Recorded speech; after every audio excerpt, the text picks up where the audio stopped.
Khambha police station વિસ્તારમાંથી પકડાયેલ વિદેશી દારૂનો નાશ કરવામાં આવ્યો। ખાંભા પોલીસ સ્ટેશન વિસ્તારમાંથી પકડાયેલા વિદેશી દારૂનો આજરોજ કાયદેસર કાર્યવાહી હેઠળ નાશ કરવામાં આવ્યો હતો।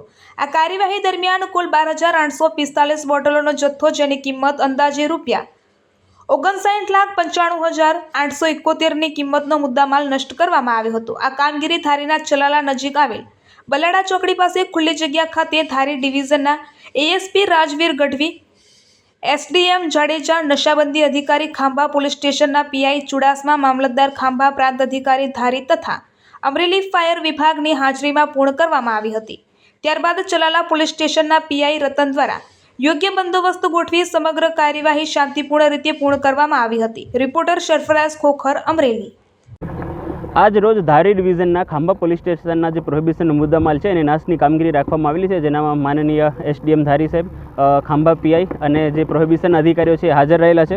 આજ રોજ કુલ જે નાશપાત્ર બોટલો છે એ 17 ગુનાની 12,845 છે, જેની કુલ મુદ્દામાલની કિંમત 59,95,371 છે। દરેક અધિકારીઓની ઉપસ્થિતિમાં આજે છે બધી બોટલોનો એનું નિકાલ કરવામાં આવેલું છે।